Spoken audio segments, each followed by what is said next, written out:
Hey everybody, I have a subscriber who sent me this image right here, and what he wanted to do is cut it out, but the problem is he would end up with something like this right here, called sort of a halo effect around the hair.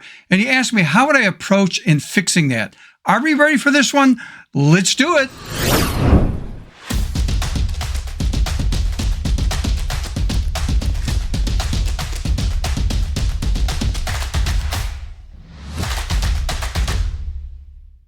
Hey everybody, welcome back to my channel. If you're new to the channel, this is dedicated to photography and as a photo artist, pushing ourselves out of the box creatively.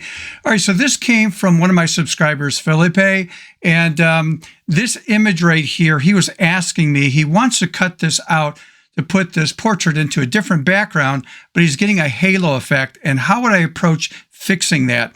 So there's a lot of different ways, but I'm going to share with you one of my favorite techniques. And again, I want to mention or remind everybody, I should say, especially if you're new to the channel, about 90% of what I share with you, I didn't figure this stuff on my own. I learned from my mentors over the year, and I'm just passing on that information. Maybe 10% is my information and input. But the reason I always say that is because a lot of times I'm getting a lot of compliments about what I'm doing and all this stuff, and I have to remind them, hey, it's not me. It's things I've learned. I'm just passing those things on. So I don't want to take credit for all this stuff, like what I'm going to share with you today. Okay, this is something I've learned years ago. I'm just passing on the techniques for you. So Felipe, when we watch this, first of all, I want to talk about a couple concepts first, which I know isn't solving your problem. Stick with it to the end of this.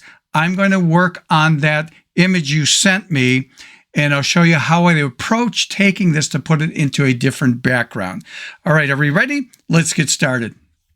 All right, so let's jump right here into Photoshop, and this is what he had sent me. This is the original. This is a JPEG image, and this is a screen capture, I believe he did, of when he tried to cut this person out to put him into a different background, like a different color background. You're going to see the problem here with the hair. Now, the issue we have with something like this is, let me zoom in on this.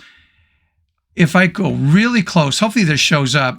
This is what causes a lot of that halo effect, is that it's not well defined. And a lot of people I know are using AI to maybe fix this and make some adjustments. I'm not using AI at all. I'll share with you how I do it. And again, AI is sort of a hit and miss process, especially if it's client work, because they're thinking, well, my hair really wasn't like that, type of thing. So anyhow, this is what I'm going to start with first, and that is a philosophy to think about when you are photographing a person that you know that you want to cut out and put into a different background. So number one is definitely avoid a white background. Now, if this is out of your scope, it's already been done. Stick with me at the end. I will do this for you, but let me share with you, if I duplicate this, I'm just doing Control-J, Command-J on a Mac. I'm going to hide the background one so we don't see that. And I'm just going to go to the contextual taskbar, which is right up here. If you don't have that open, it's under Window drop-down menu. It's toward the very bottom here, contextual taskbar. And I'm just going to choose Remove Background. Now, when I do that, you'll see what happens. And it looks like it does a decent job until I move down here. And I'm going to add, let's just do a solid color, and we'll pick something in a blue area like this. And select OK, and you can see it just doesn't have a good natural look. Okay, well, number one, and I've learned this from experience, and this was passed on to me by Joel Grimes and other people, and I'll share a couple tips with you that Joel Grimes taught me in this segment here. But what I would consider doing, you have to know what kind of background you're going to put that person in. And if you're shooting off a white background, then you're going to put it into a light background. So an example, let me go to my open dialog box right here, and I'm going to choose this image. Very light background. So if I take this and drop it into the project right here, and I'm not going to get into repositioning all this stuff, but again, now take a look at what happens here when you see the hair versus, let me activate the background, the blue. So this looks more natural, right? Versus that right there. So you have to know that, okay, the background I'm going to choose is a very light background, and I can get away with this really easy. But we don't live in a perfect world. If you were inherited this image, it was shot on a white background, but the client doesn't want a white background, they want something different, I would suggest that you photograph somebody on a neutral gray background. That's what I was taught by Joel Grimes years ago.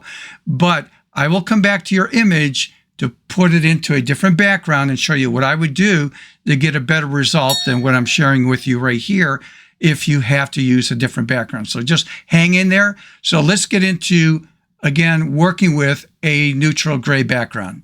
Are we ready with this one? Let's get started.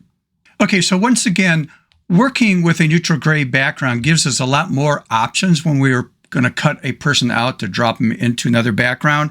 So I'm going to share a couple of tips with you, some techniques, and then as I promised, I will go into your project and show you a method for cutting this person out and making it look more natural with a different background. But let's take a look at shooting with a gray background now. So this right here, we don't need this again. I'm going to get rid of that. And we don't need that image anymore, so I'm going to close out of that. So I'll keep this one still available. I'm going to go to the open dialog box, and I'm going to choose a background here, and I'm going to choose this young lady here. Now, this is just a stock image, and again, photographed on a neutral gray background. So again, I'm just going to do Control-J, so we have a quick before and after. Let's get rid of the background there. And back here on this layer, I'm just going to choose, again, on the contextual taskbar, Remove Background. And it's going to do a pretty good job. And it just tends to work better than a white background when you're working off a neutral gray background like this. And now if I grab this background, I'm just going to place it right here into this project. Ooh, it's very small. Control-T, Command-T on a Mac, and just whatever background, I'm just going to, whoops, push it about right there. Let's get this back here and enter the keyboard to accept that. Okay, we need that below. Now that looks pretty good right there, but I'm gonna share a technique. If I zoom in, I will see some issues and problems maybe around the outer edge. So I'm gonna deal with that in a minute. But before I do that, a lot of times when you're doing a cutout, I'm gonna share something I learned, and you'll see that sometimes there's a bit of a halo around these edges here. And so what I'd like to do is a technique I was taught by Joel Grimes, and that is I'm going to go on the image right here to start with, and I'm going to take my lasso tool. So I'm going to go to my toolbox over here, grab the lasso tool, and not select the hair. Right where the hair starts right here, I'm going to click and just go around the image like this. And just below the hair, there is my selection. Now I'm going to hold the Alt key down or Option on a Mac, and I'm going to go in here, and this is going to subtract this area right there under the arms, like that. And then I'm going to go to the mask now. So I'm selecting the mask. I'm going to do Alt click, Option click on the mask if you're on a Mac. So again, I'm doing Alt click, Option click, just so I can visually see the mask. And I'm going to go to Filter drop-down menu, come down to Blur and Gaussian Blur. When the dialog box opens up, you can do anywhere. It depends on the resolution of your image. I find 3.5 to sometimes 5 pixels. The higher the res of your image, the higher you want the radius. So if I push this to the side here, hopefully we can see this. There we go. So you can see that blur right there before on the preview. Hopefully that shows up, the blur. So I'm going to click on OK to accept that. Now I'm going to go back to the image right here. And let me zoom in here so we can see this.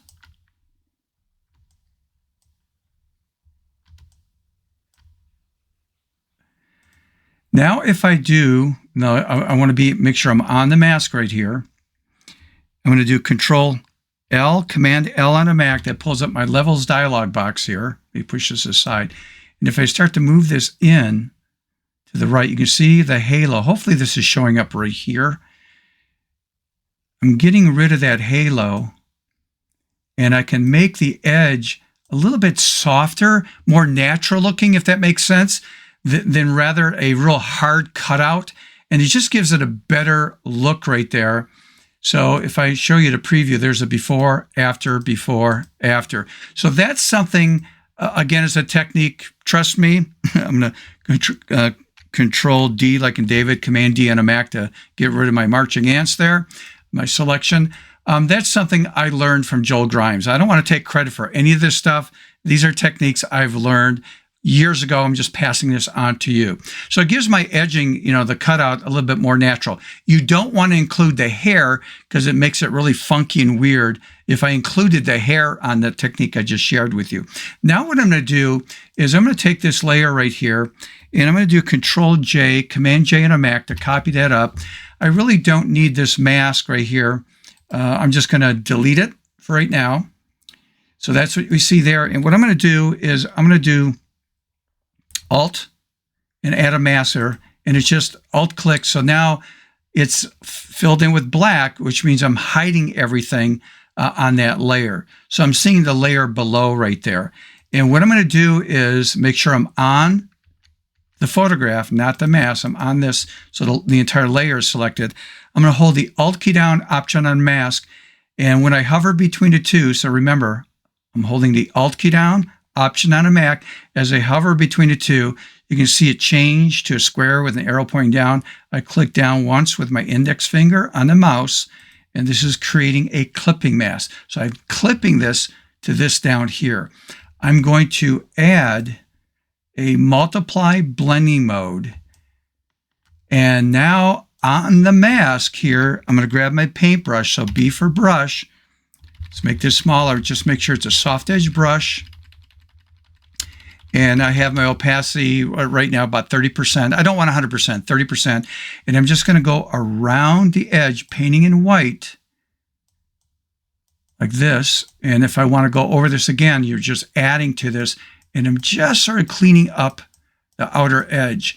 So now if I turn this on and off, you can see what's happening. I'm getting more of a natural look to the image right there. Okay, and then this is a technique that, again, Joel taught me. I'm going to be on the background layer here. I'm going to add a new layer. So I'm going to go right here to the drop down area, and then layer palette, I should say, the layer dialog box, I should say. Add a new layer. So there's my new layer. Grab my paintbrush, B for brush. Make sure it's a soft edge. I'm at about 30%. I'll make this bigger. I'm going to paint in white. So if you look over here, well, I'll be painting in black right now. So X on the keyboard, flip-flop my chip colors. And now I'm going to click in this area down here a little bit. And he calls this adding some atmosphere to your image. Now, I don't want 100%. He always pushes it back a bit. And again, we know it's there, but the end user doesn't know about this. And it just does a little bit of cleanup work like this to finish off this. Now, again, you can get into color grading and other things. I don't want to go there. That's another, area to get into. But this is, so easy to do if you're shooting, again, on a gray background. But we don't live in a perfect world. And I just inherited that image from you that's in a white background. So let's take a look at how I would make this work with a different background after the image you gave me with the white one. Are we ready? Let's do it. Okay, everybody, as I jump into Photoshop here, just a quick reminder, what I'm going to share with you is handed down to me, okay? I don't want to take credit for the technique, but it's an awesome technique.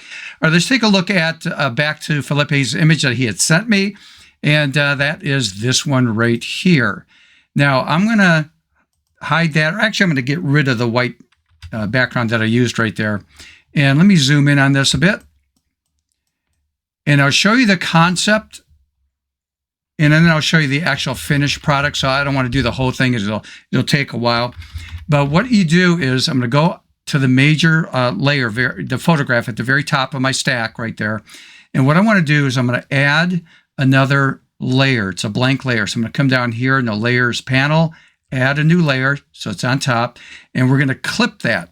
So again, I'm holding the Alt key down, Option on a Mac, to hover between the two, so I get that little symbol, click down with my index finger on the mouse, and that is clipped. You can see the down arrow. You can also right mouse click on this, and in the menu you will find Create Clipping Mask. Doesn't matter how you do it. Now what I'm going to do is grab the clone stamp tool by just selecting the letter S or just going right here on our toolbar. And then what I'm going to do is I drop down the flow of this to 40%. So you'll see here on the option bar, opacity is 100%, flow is about 40%. And what I'm going to do is just hold the Alt key down, and that would be Option on a Mac, and I'm sampling the hair right here one time. And then I let go of the mouse, and then I'm just going to paint over this area like this. So you see what it's doing. And I'm building on this. You're going to have more of a natural look. And as I'm doing this, I'm sampling the hair by holding the Alt or Option on a Mac. Click down with your mouse one time and just keep working that and work all the way around the hair. Now I'll show you the finished project here in a minute, but let me just do this real fast. Again, carefully Alt click up there and just come in here to fill this in. Whoops, goofed up there. I'll hold the Alt key back here. So again, just take your time with this. You might pull the opacity down a little bit if you want. You can play with that a little bit, but here's the before, after, before, after. So hopefully we can see the difference with this technique.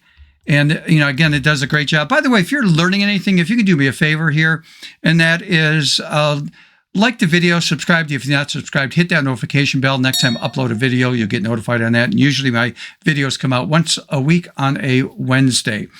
Okay, so let me show you. Let me go back over here to Control O. And just to save time, Felipe, I did this with this background. I'm not going to get into color grading and also other things, help it match a little bit better with the background there. But just take a look at the hair before, after, before, after. And I might want to come down to this layer again. Again, this is all optional. Add a new layer and do that. Grab the paintbrush, so B for brush. Make sure I'm painting in white right here, which I am. And I'm about 30% opacity. I'm going to make this real big and just sort of paint like this around this to add some atmosphere. And then again, I just pull the opacity down to your liking. You might not even want, you know, that atmosphere effect in the background. I mean, this is totally optional. Okay, but that's the way I would do it. Again, the ideal method would be, again, just as a review, photograph on a neutral gray background. But again, if you were inherited the shot or you didn't know because you're new to this and it was done on a white background and you want to cut it out, well, the easy way is using a very light background like I showed you to come up with an easy effect. But if not, you're going to have to use this technique using the clone stamp tool, the method I just shared with you to get the job done. Okay, just take your time with it. It will work. Trust me, just takes a little bit of practice to do that. All right, so everybody, till next time, again, I hope you learned something. Let's get that camera out. Let's get out there and make mistakes. Why? Because we learned from making mistakes, and let's think creatively out of the box, and I mean literally out of the box. Till next time, see ya.